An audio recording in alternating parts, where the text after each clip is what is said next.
오늘 말씀의 제목은 부스러기와 같은 은혜라도 주옵소서 이렇게 정해 보았습니다.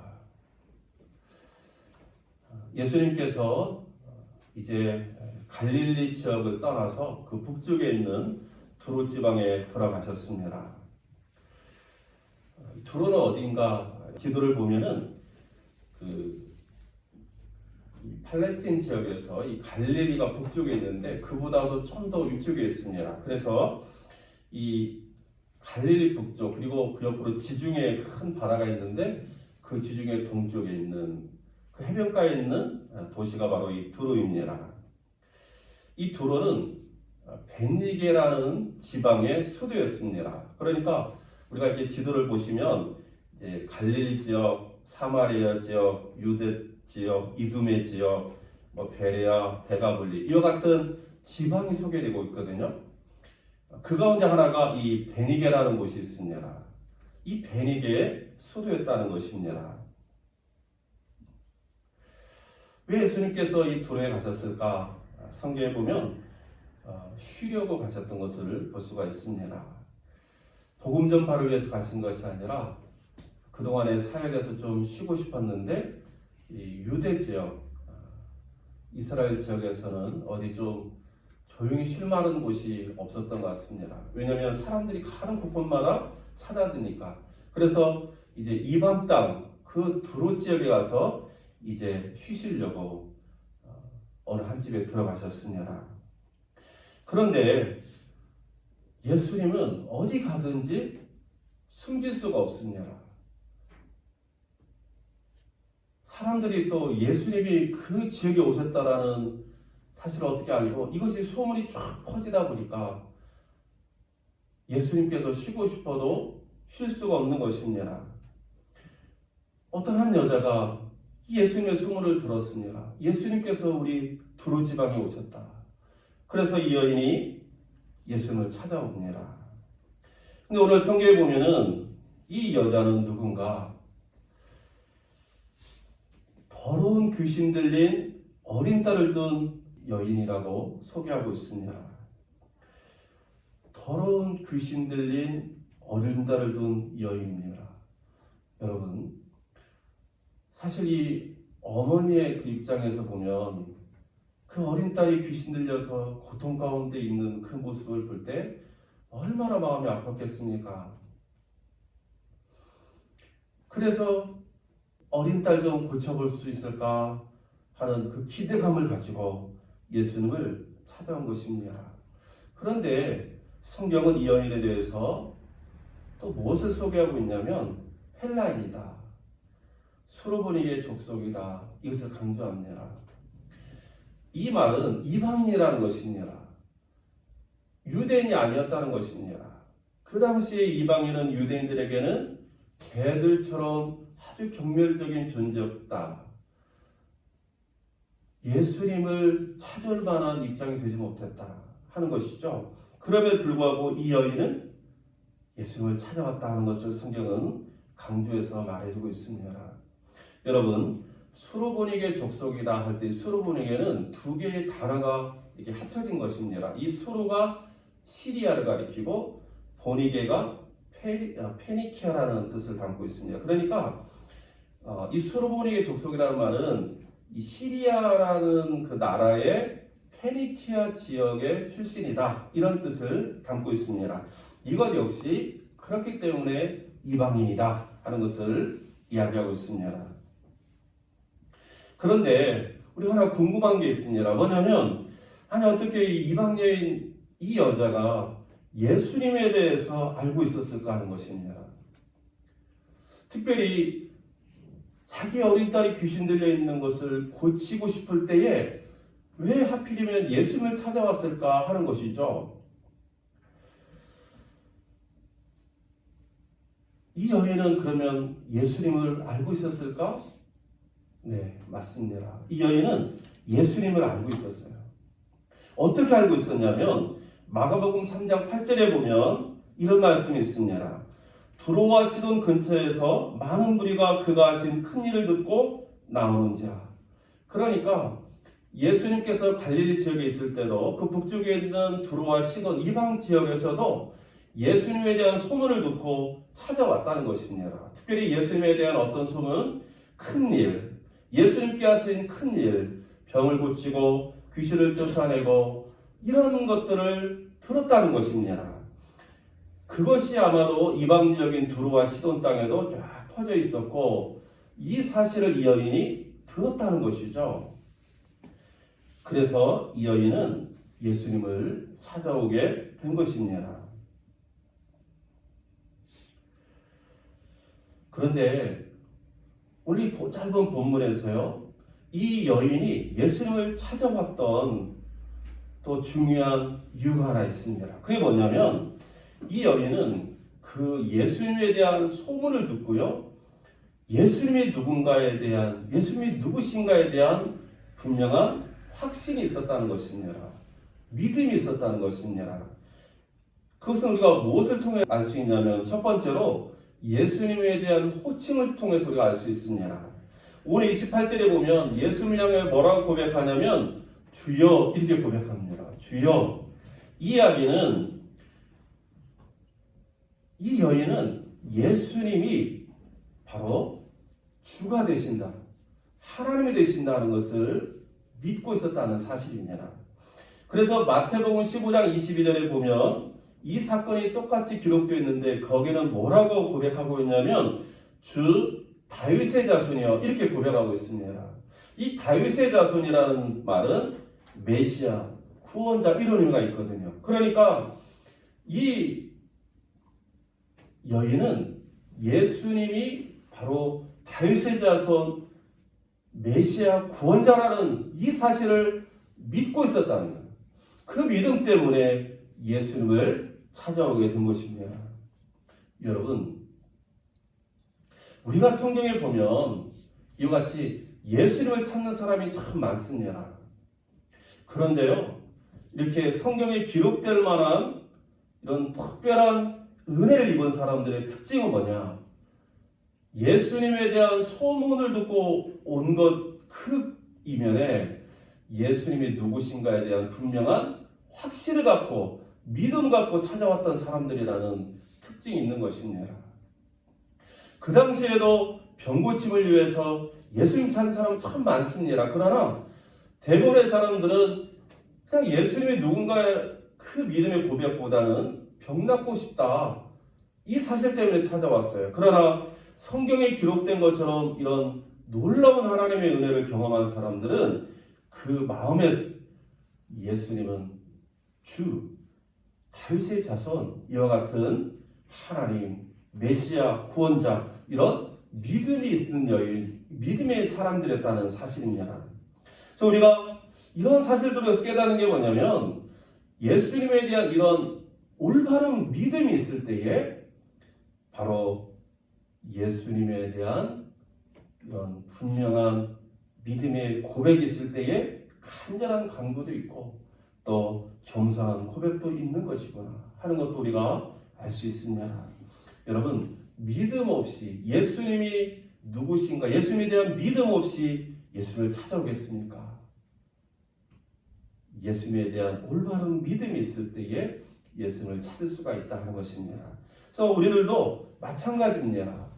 우리가 예수님이 누군가를 알면 알수록 더욱더 우리는 예수님을 찾을 수밖에 없어요.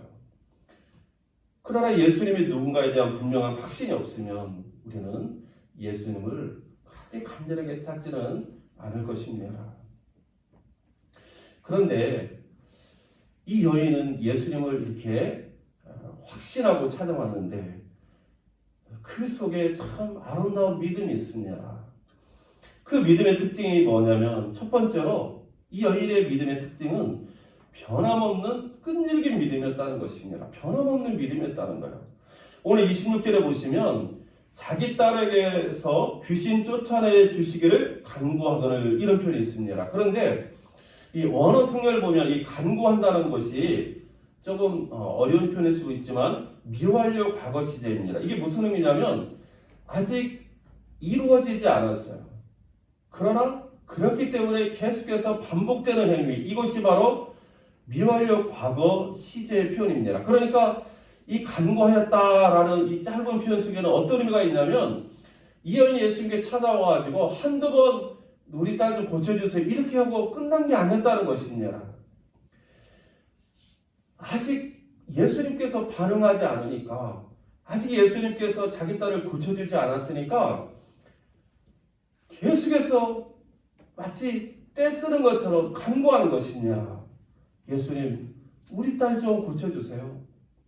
예수님, 우리 딸 좀 고쳐주세요. 계속 지금 요청했다는 것입니다.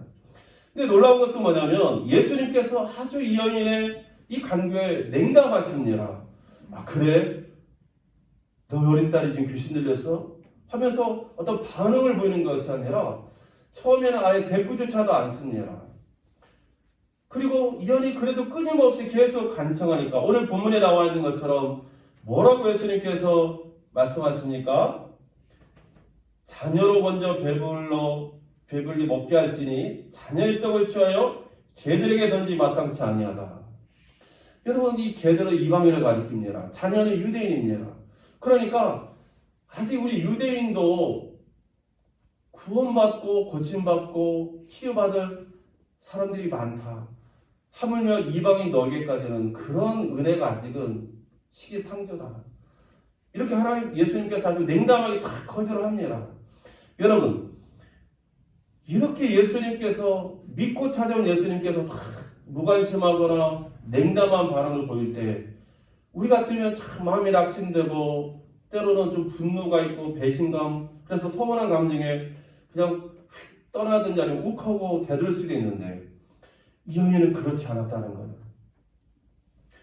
끝까지 변함없는 모습으로 오히려 엎드려서 더 자신을 낮춥니다. 뭐라고 이야기합니까? 주여 올소이다마는 상아의 개들도 아이들이 먹던 부스러기를 먹나이다. 맞습니다. 나는 개와 같은 비천한 존재입니다. 그렇지만 주인의 상에서 떨어지는 그 부스러기라도 먹는 개가 되고 싶습니다. 지금 이런 이야기입니다. 여러분, 믿음이 뭘까? 이게 믿음이라는 것입니다. 예수를 찾아오는 것도 믿음이지만 이렇게 예수님께서 반응하지 않을 때, 오히려 예수님께서 냉담하게 거절하는 것처럼 이런 상황 속에서도 흔들리지 않는 그 믿음, 이것이 바로 올바른 믿음이라는 것입니다.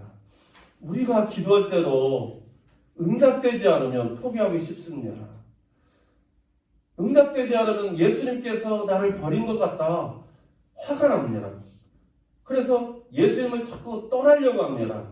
그런데 우리 여인이 보여주는 믿음은 그런 믿음이 아니라는 것입니다. 그럼에도 불구하고 또 간청하고 또 간청하는 이 변함없는 끈질긴 믿음. 그래서 여러분, 나중에 예수님께서요, 마태복음 15장 28절에 보면 이 여인을 칭찬합니다. 뭘 칭찬하면 믿음을 칭찬합니다. 여자여, 내 믿음이 크도다. 내 소원대로 되리라. 예수님이 이 여인의 이 반복되는 이 요청에 응답하신 이유는 이 여인의 변함없는 끈질긴 믿음이었다는 사실입니다. 사랑하는 성도 여러분, 우리들도 이 변함없는 끈질긴 믿음으로 주님을 바라보고 주님을 의지할 수 있기를 주의 이름으로 축원합니다. 여러분, 분명한 것은 뭐냐면 이런 우리들의 변함없는 끈질긴 믿음에 우리 예수님의 마음이 움직인다는 사실입니다. 우리의 이런 변함없는 끈질긴 믿음에 기도의 응답이 시작된다는 사실입니다. 그러면 우리가 믿음에서도 포기하지 말아야 됩니다. 기도의 응답이 없다고 단념해서는 안 되는 것입니다. 예수님을 한번 믿었으면, 그래서 예수님을 믿고 기도했으면 응답해 주실 거라는 이 확신을 가지고 이루어질 때까지 끊임없이 기도하는 그 모습, 이것이 바로 믿음의 모습이라는 사실을 우리 말씀을 통해서 다시 한번 깨달을 수 있는 은혜가 있기를 주의 이름으로 축원합니다. 또 이 여인의 또 다른 모습이 있습니다. 이 믿음의 특징이 뭐냐면 자신을 낮추는 간절함이 있는 여인이었다는 사실입니다. 오늘 27절에 예수님께서 자녀로 먼저 배불리 먹게 할지니 자녀의 떡을 취하여 개들에게 던짐이 마땅치 아니하다. 이렇게 이 여인의 믿음을 테스트해보기 위해서, 이 여인의 믿음을 시험하기 위해서 오히려 더 냉담하게 예수님께서 말씀하십니다. 그때 이 여인이 어떻게 이야기합니까?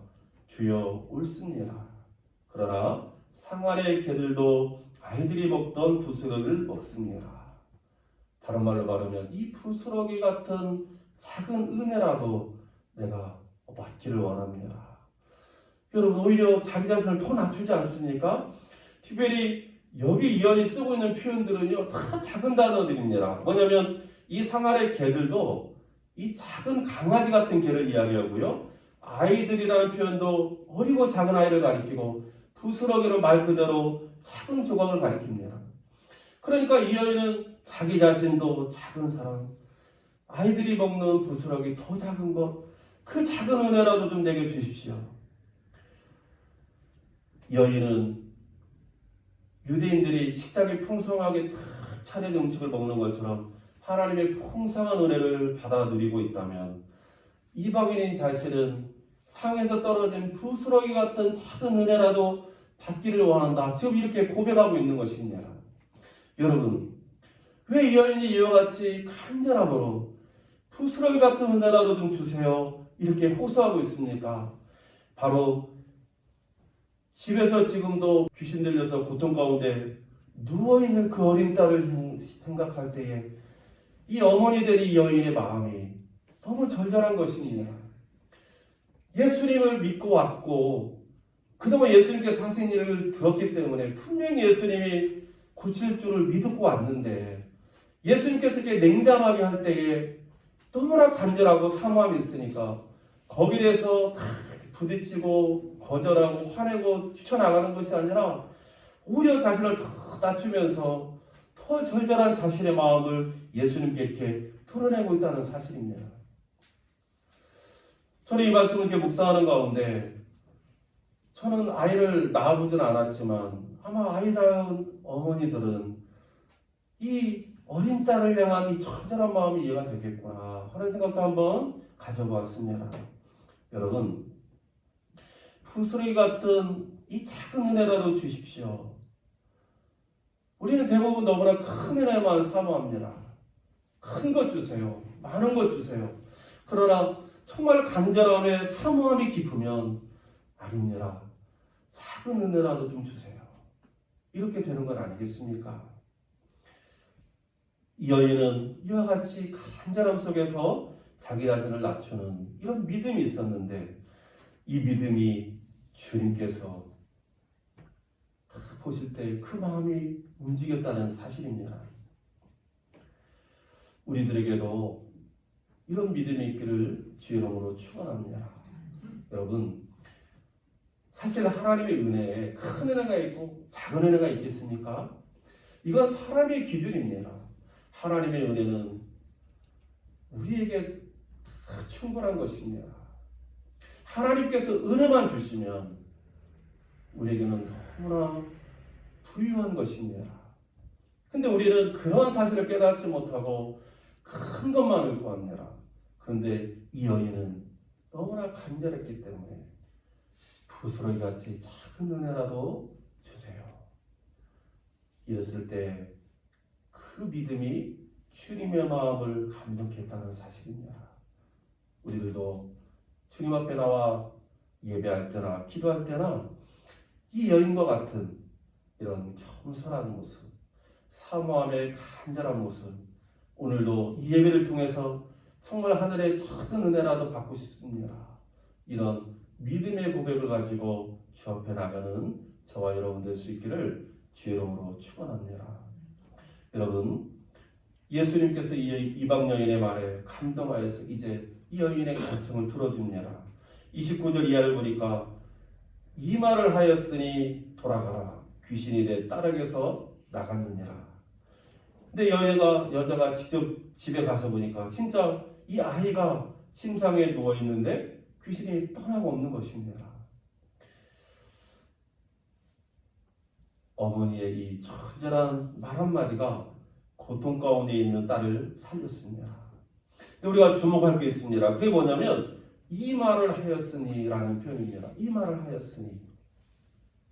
여러분, 우리가 이것을 보면 사람의 말에는 힘이 있구나. 우리가 하나님 앞에 드리는 그 어떤 말에도 힘이 있는 것이구나. 이것을 우리가 깨닫게 됩니다. 성경에 보면은 하나님은 우리의 말을 들으신다라고 기록하고 있습니다. 민수기 14장 28절에 보면 이런 말씀이 있습니다.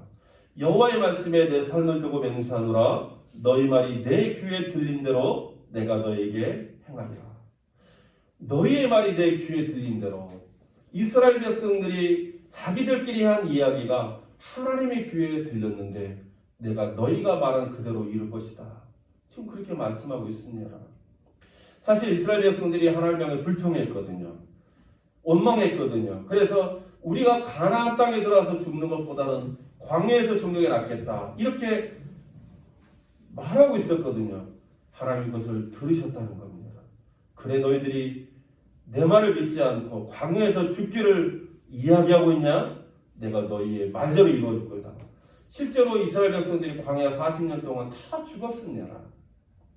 여러분, 하나님은요, 우리가 말하는 것을 들으시는 분입니다. 왜요? 하나님은 살아계신 분이기 때문에.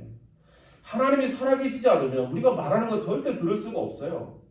그러나 하나님은 살아계신 하나님이기 때문에 우리가 말하는 것을 다 듣고 계시는데 그 말을 하나님께서는 그대로 이루신다라고 이야기하고 있습니다. 그래서 이사야 57장 19절에를 보면 이런 하나님을 향해서 입술의 열매를 창조하시는 분이라 말씀하고 있습니다. 입술의 열매, 우리가 말하는 것을 열매로 만들어주시는 하나님, 바로 입술의 열매를 창조하시는 분입니다. 여러분, 우리가 이런 것들을 깨닫는다면 우리는 정말 말하는 게 조심스럽습니다. 그래서 우리는 믿음의 말을 해야 되는 것입니다. 그러면 믿음으로 말하는 게 뭘까? 여러분, 히브리서 11장 1절에 보면 믿음은 바라는 것들의 실상이다 그랬습니다. 바라는 것들의 실상이 믿음입니다. 이것은 다른 말로 말하면 그냥 실상도 있다는 것입니다. 무슨 말이냐면 사람들은 보통 실상을 이야기합니다. 눈에 보이는 대로 말합니다. 하지만 사람들은 저마다의 바라는 상이 있습니다. 눈에 보이는 현실이 아니라 믿음의 눈으로 기대하는 믿음의 상이 있다는 것입니다. 이것이 바로 성경에서 말하는 바라는 것들의 실상입니다. 여러분 한번 예를 들어볼까요? 자녀가 있습니다. 근데 부모된 우리가 이 자녀를 보면 실상이 있습니다. 지금 그 자녀의 지금 현재의 모습이 있는 것입니다. 그런데 또 한편 부모에게는 그 자녀를 기대하는 마음이 있죠. 기대하는 상이 있습니다. 솔직히 지금 우리의 자녀가 소망이 없습니다. 커서 뭐가 될지 참 걱정스럽습니다. 이것이 바로 지금 그 자녀의 실상인 것입니다. 하지만 부모에게는 자기 자녀가 아무리 보잘것없어도 지금 소망이 없어 보여도 그 자녀를 향한 기대하는 마음, 바라는 상이 있지 않습니까? 부모는 어떠한 상황 속에서도 자녀가 훌륭하게 되기를 바라고 바르게 성장한 미래가 있기를 꿈꾸는 것 아니겠습니까? 그래서 이렇게 말합니다. 너는 이 다음에 커서 훌륭한 어른이 될 거야. 너의 꿈은 반드시 이루어질 거야. 너는 지금 우리가 상상할 수 없는 그런 위대한 일을 하고 있을 거야. 지금이 아니라는 것입니다. 지금 이 아이의 실상은, 눈에 보이는 모습은 과연 그럴 수 있을까? 하는 생각이 들 수도 있어요. 그러나 부모의 마음에 이 바라는 실상은 그렇지 않을 수 있다는 것입니다. 여러분, 이와 같이 부모의 눈으로, 믿음의 눈으로 바라보는 것, 이것이 바라는 것들의 실상입니다. 눈에 보이는 대로 말하는 것은 실상이라면 믿음의 눈으로 보면서 말하는 것이 바라는 것의 실상입니다. 그런 의미에서 믿음으로 말하는 것은 지금 눈에 보이는 대로 말하는 것이 아니라는 것입니다. 믿음을 가지고 장래의 소망을 가지고 하나님께서 이루어 주실 거라는 기대를 가지고 말하는 것, 이것이 바로 바라는 것들의 실상입니다. 여러분, 믿음의 사람은 이와 같이 믿음으로 말하는 것입니다. 예수를 믿는 사람, 하나님을 믿는 사람은 믿음으로 말하는 사람이라는 것을 우리가 기억해야 되겠습니다. 그래서 우리가 잘 아는 것처럼 민수기 13장 14장에 보면은 이스라엘 백성들이 이제 가나안 땅을 40일 정탐하고 돌아와서 여호수아와 갈렙은 믿음의 고백을 드렸습니다. 그런데 반해서 10명의 나머지 정탐꾼들은 불신앙의 고백을 하고 있지 않습니까? 그러면 왜 똑같은 땅을 보고 왔는데도 불구하고 이렇게 차이가 있을까? 바로 그것입니다. 뭐냐면 10명의 정탐꾼은 눈에 보이는 대로만 말했다는 것입니다.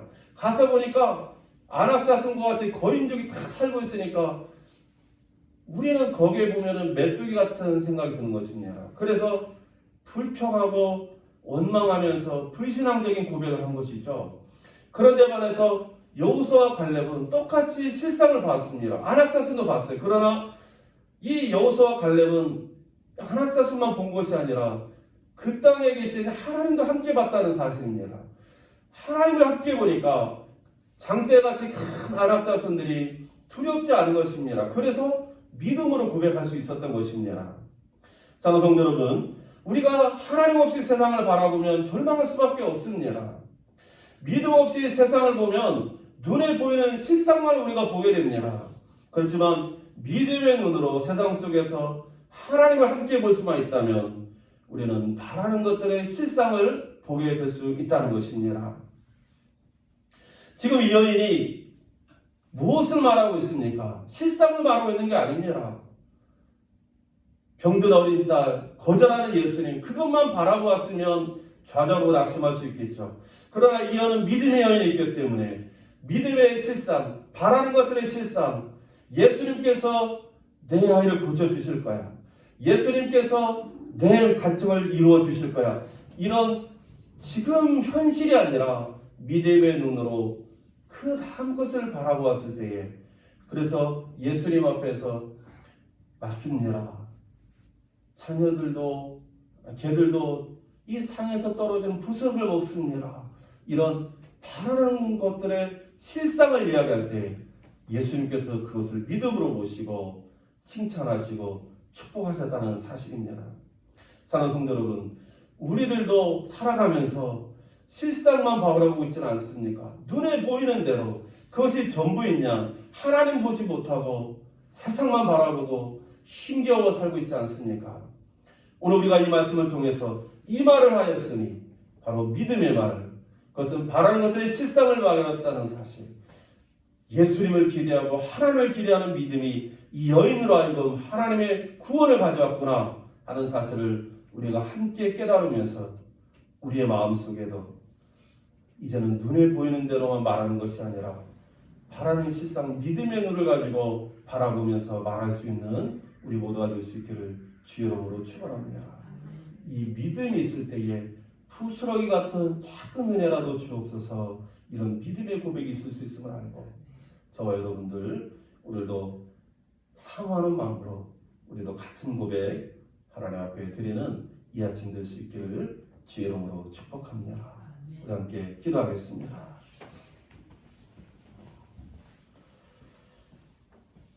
은혜로우신 하나님 아버지, 우리도 눈에 보이는 대로 바라보며 살지 않게 하시고 믿음의 눈을 가지고 하나님을 함께 보면서 바라는 실상을 고백할 수 있는 저희들 되게 하여 주옵소서. 부서리 같은 작은 은혜라도 주옵소서. 이 고백이 우리의 고백이 될 수 있도록 역사하여 주옵소서. 예수 그리스도의 이름으로 기도하옵나이다. 아멘.